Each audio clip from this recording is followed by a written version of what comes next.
Hello everyone. Welcome to the Lightning Ball channel. If you haven't yet subscribed to my channel, please do so and activate the notification bell. Your support fuels my continued efforts. In our previous episode, Velgrind, Luminous, and 3,000 of Central World's strongest warriors had their carefully crafted defensive strategy effortlessly obliterated by a casual attack from Ivarage, plunging humanity into utter despair. In this episode, whether as reinforcements like Benimaru or as enemies like Jahil, both made their way to the frontline battlefield, setting the stage for a chaotic clash. So, let's get started. Shifting our focus temporarily to the command center at the bottom level of the underground labyrinth, it had been about a day since Luminous' doomsday declaration. The crisis in the labyrinth had been resolved. The once invincible insect lord Zelenus had been utterly defeated by Zijin, and the calamitous Vega had been successfully repelled through the combined efforts of many, as well as my Furuki's self-sacrifice.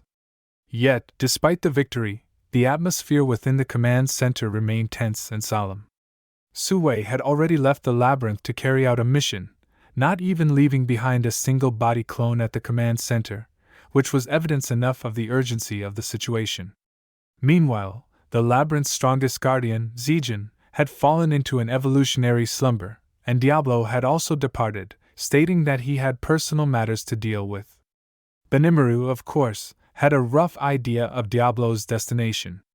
As we mentioned back in episode 114, Benimaru had granted Diablo absolute freedom of actions, meaning he had no obligation to follow central commands. Nevertheless, morale remained high following the successful defense of the labyrinth. Ramrus asked Benimaru about his next move, to which he responded that he would personally lead the available forces to reinforce Luminous. The decision shocked many. After all, more than half of his Kurenai, along with Primordial Carrera and her yellow lineage demons, Geld's numerous subordinates, and even Gabra's lover, Sophia, along with the Beastmen warriors, were still frozen in the ongoing battle between Velzard and Guy. However, from a strategic perspective, Benimaru's decision was undeniably correct. Geld, Gabaru, and the others, while deeply concerned about their comrades' safety, were warriors above all else. They would follow Benimaru's orders with unwavering resolve. The biggest challenge, however, was how to rapidly transport such a large force to the front lines. Previously, only Rimura-sama could use large-scale teleportation techniques to transfer massive numbers of troops in an instant. Fortunately, Shuna had already solved this problem. As we know, Shuna's awakened ultimate skill, Shrine Maiden of Guidance, was essentially a weakened version of God of Void. She confidently stated that she had successfully analyzed Rimura-sama's teleportation technique and could now safely transport everyone to their destination. Though Shuna's magic reserves were nowhere near Rimura-sama's, and teleporting such a large force would place an immense burden on her, everyone still had absolute faith in her. As someone who could even supervise Rimura-sama himself, Shuna had always been exceptionally strict with herself, never making promises she could not fulfill. In Shuna's absence, the responsibility of defending the labyrinth was entrusted to Ramrus. As always, Ramrus was overly confident, boldly declaring that the mighty demon Lord Ramrus-sama would never make a mistake. Meanwhile, Benimaru instructed Apito to stay behind and maintain order within the labyrinth. Should Zijin awaken, Apito was to immediately send him into battle outside of the labyrinth. If Benimaru were unable to provide remote instructions at that time, Apito would have to assess the situation and act independently, further proof of how dire the circumstances had become. With the labyrinth's defense and logistics secured, Benimaru began assembling the forces heading to the barren land. Over 100 warriors from Kurenai would accompany him, while the remainder would stay behind under Hakura's command. About 100 goblin riders would march under Gobta's leadership, supported by Kamara and Ranga for swift maneuvers on the battlefield. The Hiryu, or Flying Dragon Corps, was entrusted to Gabra's 3 most trusted subordinates. As for Gabaru and Geld, they had been assigned a temporary mission. Benimaru was well aware of their emotions, so he permitted them to go aid Testarossa and rescue their comrades. Geld, filled with resolve, declared that even if this battle became his final resting place, he would fight with everything he had. Excluding the still slumbering Zegan, every member of the 12 Guardian Lords of the Monster Federation had been mobilized. The labyrinth's defenses had never been this thin, an unprecedented situation that left everyone on edge, praying that such vulnerability would not become their downfall. Shifting perspective to Jahil, who had fled from the Sarian battlefield, he had been deep in thought ever since Celerio's betrayal. Jahil had never had many allies, and now, after suffering such a significant blow, even his faith in his current backer, Feldway, had begun to waver. He realized that even if he continued to obey Feldway, there was no guarantee that his ambitions would ever be realized. Among Jahil's numerous enemies, two in particular haunted him, Benimaru and Luminous. Jahil could not tolerate the fact that a lowly Magian, someone so beneath him, had played him like a pawn. This was utterly unacceptable. He remained convinced that if they fought one-on-one, Benimaru would undoubtedly lose, but with the ever-changing battlefield, his ideal strategy of defeating his enemies one by one was proving impossible. As for Luminous, the hatred ran even deeper. She had slain his revered father, Twilight Lord, making their enmity irreconcilable. Yet reality was cruel. The once mighty army that Jahil had inherited from Feldway had been devastated by repeated defeats, now reduced to a mere 700 soldiers. With such a meager force, it was impossible to challenge the major players in this war or seize any critical territories. But doing nothing was not an option either. Jahil decided to gather intelligence. First, there was the battlefield where Velzard was engaged. It remained buried under ice and snow, and the sheer intensity of the ongoing battle prevented any approach. This meant that Guy and Velzard were still locked in combat, but further details were unknown. Then came news from de Gruel's battlefield, information so shocking that it left Jahil utterly dumbfounded. The almighty destruction god, the giant King de Gruel, along with the terrifying Fen, had both been defeated by storm dragon Veldora. The very notion was difficult for Jahil to process. He could not fathom that Veldora possessed such overwhelming strength. This revelation only deepened Jahil's uncertainty regarding Feldway's grand strategy.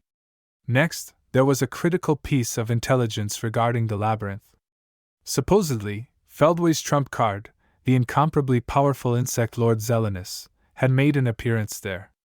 Jahil was certain that no one could possibly rival Zelenus, but strangely enough, no further news had emerged after Zelenus entered the labyrinth. However, due to his own stubborn belief system, Jahil convinced himself that this must mean an ongoing battle inside the labyrinth. There was simply no way Zelenus could lose.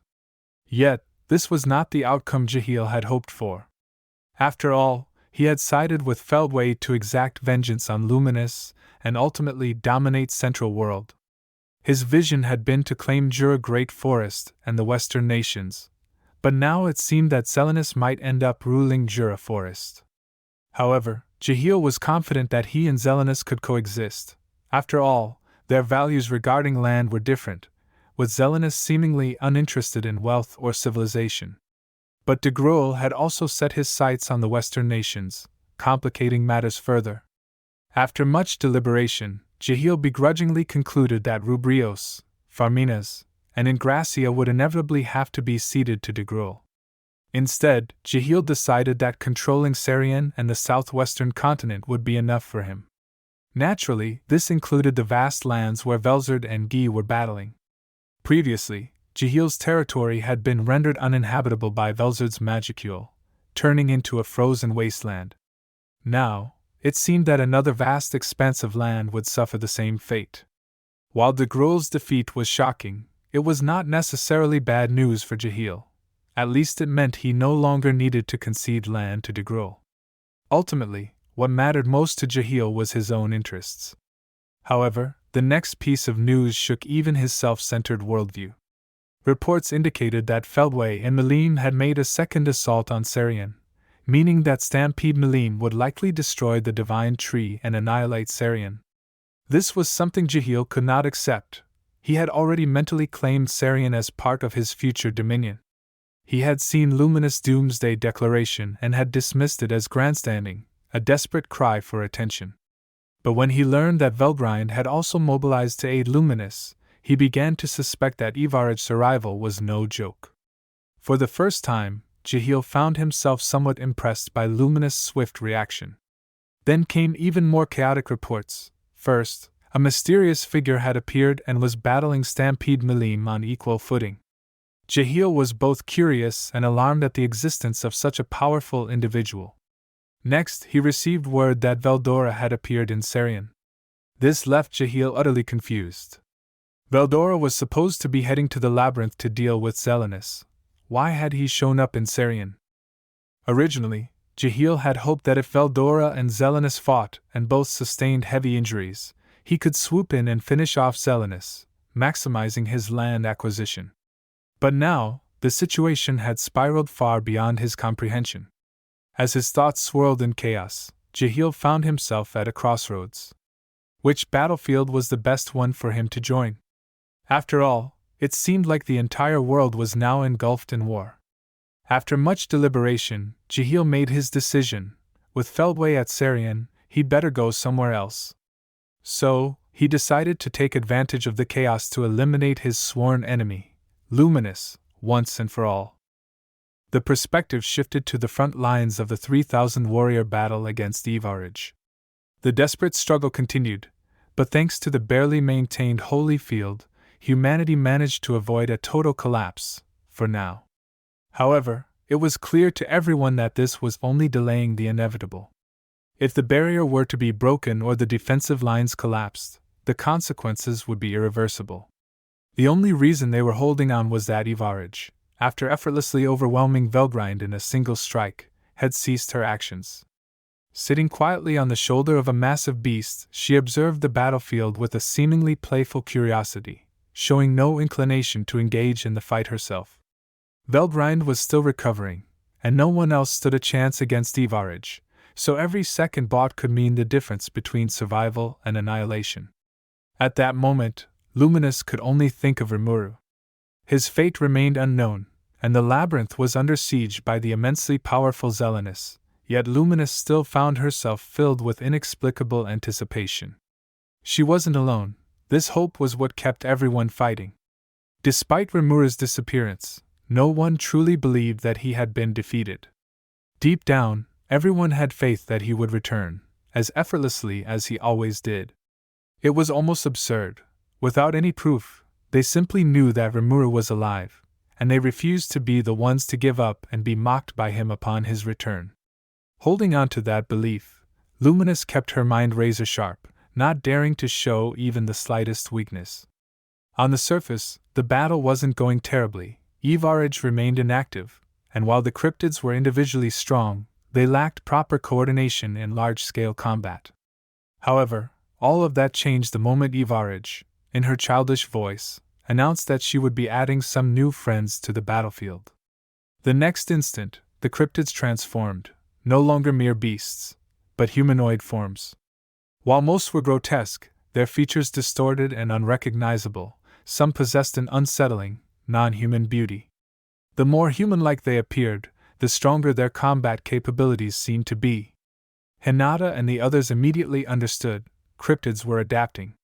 The newly evolved humanoid cryptids had hardened skin they used as natural weapons and had even begun mimicking sword techniques. Worse, they were actively learning battle tactics in real time. If this continued, the longer the battle dragged on, the greater the disadvantage for humanity.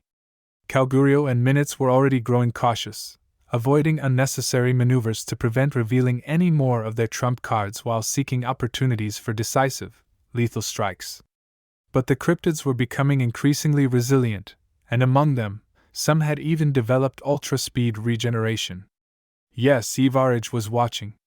Her gaze swept across the battlefield, absorbing everything, every movement, every technique, every strategy. As her understanding grew, so did the Cryptids, evolving accordingly. A chilling premonition spread across the battlefield. While the eastern front bore the brunt of the assault, the other defensive lines were also struggling. In the western front, where Xian and the giants held their ground, a different nightmare appeared, Ivarage's offspring, a spectral beast that raced through the void, Kakishi. Kakishi was a massive wolf-like monstrosity, 10 meters long and 5 meters tall, clad in jagged black, reverse-facing dragon scales. It had multiple forked tails and numerous eyes that could appear and vanish at will, its form both eerie and alien. Despite its monstrous appearance, it possessed an extraordinarily high intelligence. One glance at the battlefield, and Kakishi quickly lost interest in the warriors, including formidable opponents like Xian. Instead, it seemed far more fascinated by the new world it was experiencing.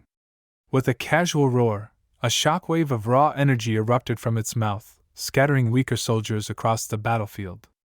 Like Ivarage, Kakishi refrained from directly engaging in combat, instead leading a pack of similar, albeit smaller, kin, each with 4 eyes and numbering in the hundreds. These creatures were all at least A rank in strength and demonstrated flawless coordination in battle. Unlike the disorganized cryptids, these spectral wolves specialized in group warfare, making them an extreme threat to the hastily assembled hero coalition. Xian, Degura, Grigori, and their forces clashed with the Void Wolf Legion, but even the combined might of the Yamagiri, giants and human heroes struggled against their relentless, coordinated attacks. Meanwhile, Kakishi, acting as the pack leader, remained eerily motionless, watching the battle with cunning patience. It was intelligent enough to understand that there was no need to exert itself. It simply let its kin gradually wear down the enemy forces. Then, once it sensed the exhaustion setting in among the human forces, Kakishi let out a second, earth-shaking roar, this time, releasing a deadly miasma. The toxic mist seeped from the cracks between its dragon scales, blending with its dark aura before rapidly spreading within the battlefield's barrier. Had it not been for Glenda's acute danger sense, the number of casualties would have been catastrophic. Even so, several warriors fell victim to the poison, their bodies writhing in agony. Fortunately, the afflicted were Yamagiri members known for their regenerative abilities and resistance to toxins. While the poison would not be fatal, they were still trapped in a cycle of relentless suffering, continuously breaking down and regenerating as the toxin burned through them. In a desperate counterattack, Xian unleashed True Chaotic Fate, one of the most powerful abilities of her ultimate skill, Lord of Tyranny. Raising her mythical-level weapon, Divine Gorikimaru, she slashed through the sky, forcefully dispelling the poisonous mist. True Chaotic Fate manipulated causality itself, utilizing the authorities of nihility counter and fantasy destruction to override the natural laws of physics. Though this maneuver prevented mass casualties, the human forces remained in dire straits. Kakishi had yet to truly attack. The second roar was not just to release poison, it was a signal. At this moment, the massacre would begin. The battle shifted to the southern front, where Yomu led 500 heroes alongside Ultima and her demon forces. Their opponent was Sueimu, a bizarre, squid-like creature that floated effortlessly through the air.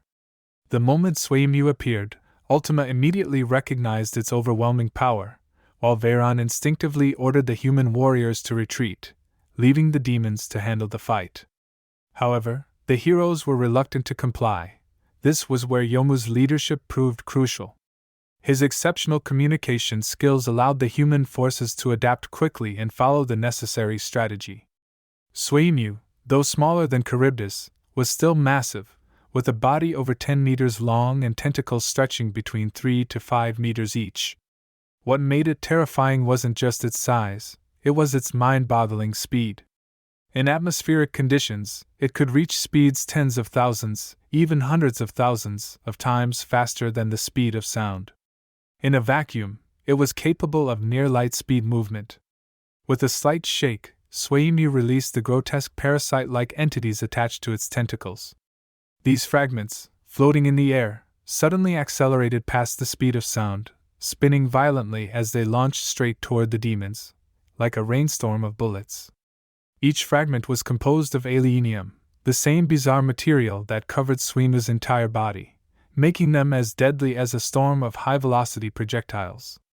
Fortunately, Ultima had wisely ordered the human forces to retreat beyond the boundaries of the holy field. Had they remained on the front lines, none would have survived. The 200 demons who stayed behind fought relentlessly, determined to uphold their honor. But even Ultima found these parasite fragments increasingly irritating. With a flick of her power, she instantly annihilated them, showcasing a technique that bordered on the divine level. In Ultima's eyes, only Suemu was worthy of her attention. Utilizing both magic and combat expertise, she was able to keep up with its seemingly impossible speed. Thanks to her efforts, the southern front managed to hold. However, the respite was short-lived. Not long after Suemu engaged in battle, more cryptids of bizarre and grotesque forms began appearing, some humanoid in shape, forcing the heroes to split their attention to fend off these increasingly intelligent creatures. The northern front, defended by Lewis's Bloody Knights along with Gadra, Adelman, and their forces, faced an entirely different horror, Habataki, a twin-headed, eagle-like monster. It was roughly 3 meters in size, but every feather on its body was composed of ultimate metal hyairocane, rendering it both extraordinarily resilient and lethally sharp. More troubling, Habataki possessed a unique form of teleportation that was virtually undetectable by magic perception.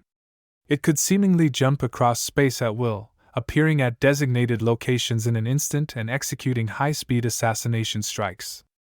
Within the first minute of battle, Habataki caught both the Bloody Knights and Black Numbers off guard. The battlefield became a scene of blood and carnage. Limbs were torn apart, and several fighters suffered grievous injuries before they could even react. Fortunately, the Bloody Knights were vampires, blessed with powerful regenerative abilities, preventing outright fatalities. Meanwhile, the 100 demons under Diablo's direct command, seasoned and highly disciplined, quickly adapted by erecting layers upon layers of magical barriers, making Habataki's movements more predictable. Under Lewis's urgent orders, Adelman unleashed large-scale holy magic, rapidly healing and regenerating the wounded. Meanwhile, Gadra, relying on his vast combat experience, deduced that widespread magical bombardment would be ineffective against Habataki. Instead, he employed his metal demon abilities to engage in close-quarters combat. Though his hand-to-hand combat skills were still lacking, he compensated with magic to make up for the gaps in his technique. Against the cryptids, his abilities were more than sufficient. Even so, more and more enemies continued to flood the battlefield. The northern front was quickly descending into an intense war of attrition. The perspective returned to Luminous, who kept a keen eye on the entire battlefield. Yet, the greatest source of her anxiety remained Ivarage in the eastern sector. At this moment, in the eastern battlefront, super-awakened warriors like Hinata and Kalgurio, with existence points exceeding 1,000,000, were locked in fierce combat against multiple humanoid cryptids. Cien and Minutes, both formidable fighters, chose one-on-one fights, methodically took down their opponents, while the remaining warriors fought in 3-man squads, prioritizing survival and flexibility in combat. The primary reason the battle was still ongoing, however, was Luminous holy magic. Despite the fact that the rigorous training within Ramrus Labyrinth had increased the number of skilled holy magic users, Luminous knew they were not limitless. Healers needed protection, and spell casting required time. There were moments when healing simply couldn't keep up. Luminous had to oversee the entire battlefield, distributing recovery magic wherever needed while simultaneously keeping a close watch on Ivarage. And then, at the worst possible moment, Jahil arrived, leading the remnants of the Phantom Army, descending upon the battlefield like a nightmare. Luminous couldn't help but curse at her infuriating older brother. He always came when he was least welcomed. Jahil, however, had only one target, Luminous. He ignored everyone else, heading straight for her without hesitation. Hinata immediately noticed him and was about to intercept when Luminous stopped her. If Hinata left, the eastern defensive line would collapse. Jahil, of course, had calculated this perfectly. This was the best opportunity to eliminate Luminous.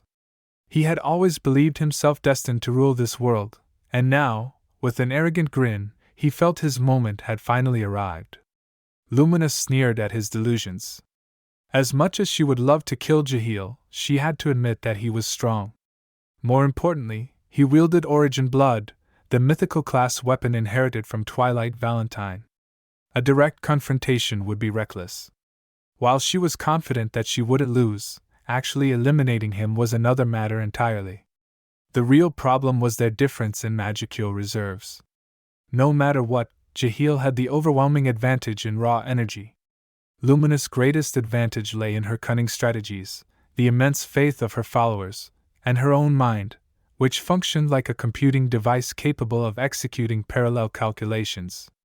With so many strong followers on the battlefield, she could continuously cast large-scale divine spells, effectively creating a battlefield that resembled the domain of the gods. This was the essence of Sanctuary, the ultimate divine technique. By harnessing this ability, Luminous could surpass her personal limits to unleash holy magic. However, reaching the full potential of Sanctuary required careful preparation. Since this technique relied on borrowing the computational power of others, she had to pre-configure the spells in advance, making real-time adjustments impossible. For this battle, Luminous had already set 2 core spells: Segmented Regeneration, which activated at timed intervals to heal her forces, and Resurrection, an emergency revival spell that would trigger under critical conditions. However, to defeat Jahil, she needed an offensive spell of the highest caliber: Disintegration. Worse still, her own disintegration spell lacked both the range and potency necessary to ensure his complete annihilation. She needed Sanctuary Disintegration, the same spell she had once used to kill Twilight Valentine. But because her current configuration was locked in to support the battlefield, she had no time to modify her incantations. On the other side, Jahil was equally cautious. He knew better than to underestimate Luminous' devious intellect. An impulsive assault could easily backfire. After all, even Twilight Lord, whom Jahil revered, had perished at Luminous' hands.